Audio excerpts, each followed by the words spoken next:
So last week we talked a little bit about diceless wargaming, and I guess when you've got figures on the table and you can see them moving around, it's like having your physical chessboard in front of you. You can see what's going to happen, you can kind of predict what's going where and react to it. And so maybe to an extent diceless gaming can be seen to work in that respect. I certainly think it does. But what about when you've got a theatre of the mind situation? How about when you've got stuff going on in people's imaginations and you haven't got anything physical that you can measure or that you can map out to see how things are going to work? Well, the Woods working as a role-playing game does very much that. We didn't want to introduce dice, even percentile dice for working out, your proportions, chance of success, or six-sided dice, or four-sided dice, or eight-sided. We didn't want to bring dice into it because the Woods is operating already on a diceless mechanic. We wanted to preserve that diceless sense with the roleplay system. So what we have in the Woods as a roleplay system is a series of graded difficulties, starting from very easy and ending up with something that's almost impossible, but with a bit of not totally impossible. We've got to give people a chance. But the focus that we wanted to put on the roleplay side of it is very much the narrative side. So you're still starting with a set of statistics. You're still starting with the same stats as you would in the wargame version. But for every task that somebody tries to undertake, you as a player get to choose two of those stats that you're going to use. So you have to think about the way that you're approaching the problem as to how you're going to solve it. Now the GM might have their own sort of secret list of ways that are going to work and ways that aren't going to work. So they may be able to stipulate what stats somebody is going to use, or they may just be willing to ignore a stat if somebody says something that they think is inappropriate. But let's take, for example, if you're climbing up a rock face. So that's the task at hand. You're trying to climb a rock face. So the player might decide that they're going to use their strength, physically hauling themselves up the rock face. They might use their agility. Okay, it's how dexterous are they going to be going up the rock face essentially. That's fine. That's totally fine. But they might approach it slightly differently. They might say, oh well, okay, I might not be the strongest, and I might not be the most agile character, but I've got quite a high wisdom.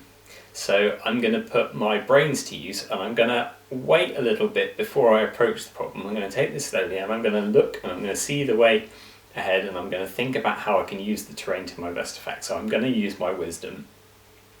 And then I'm just going to go for it. So I'm going to use my courage, because I'm not going to let myself be afraid of this rock face. Now the GM might say, okay, that's fine, but you still need decent strength or decent agility in order to get up the rock face. So they may choose to disallow one or other of those, and they don't have to say that to the players. They just have to make that call when they're looking at their chart to see whether the thing succeeds or not. Now there are other factors that come into play. So you can use skills. You can use up to 2 skills. So for example, let's say someone's got Wilder-Law. They could make the case that climbing rock faces is something that they do in the wilderness quite often, and if that's the case, then they can use their Wilder-Law skill. You can also use items. So let's say if you've got a grappling hook with some rope, that's going to make your life a bit easier possibly, although it might just change the challenge to being something that requires an accurate throw to lodge the hook appropriately in a suitable edifice.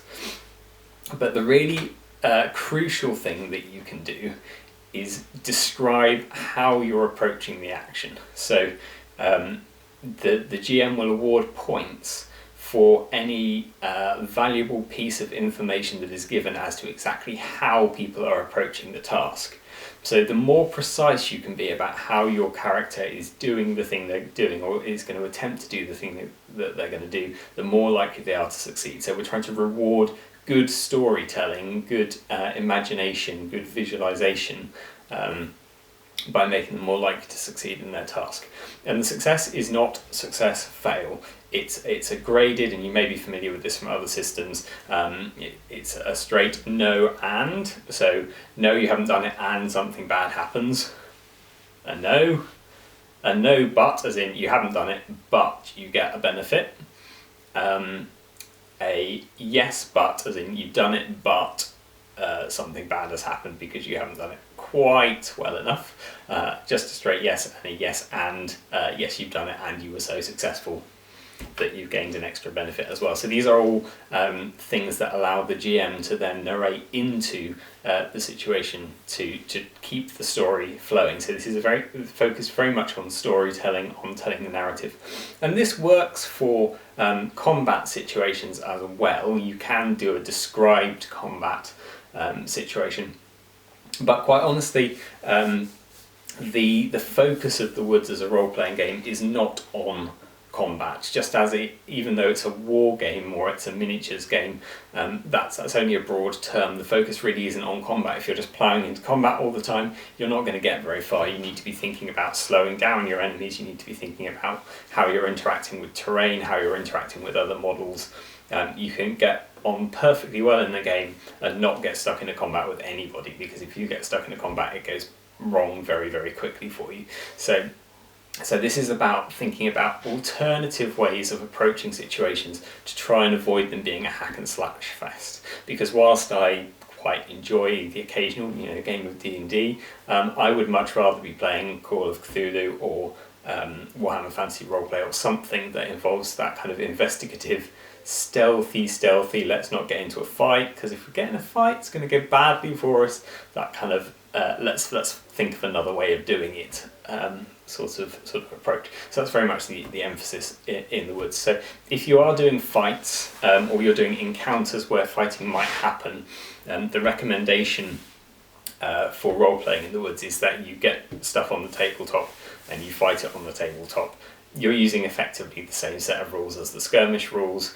You can use a fairly small 2-foot square area, just place a few things for terrain, place a few models, fight out the encounter. It'll take you 10-15 minutes to play an encounter through, depending on the size of the game and the models. So I do recommend that there is that physical element to it as well when it comes to combat situations. So I hope that's been interesting. If you are interested in finding out a bit more about how the Woods plays as a role-play game, I'm going to try and see if we can get some filmed examples like we did with the Dreamstone role-playing game, which is dice-based. That is dice-based. See, I'm not anti-dice. And see if we can get some examples. But if you would like to play some, we can possibly arrange to set some up on Zoom. So do get in touch. I would love to hear from you. In the meantime, take care, stay safe, and I will catch you next week.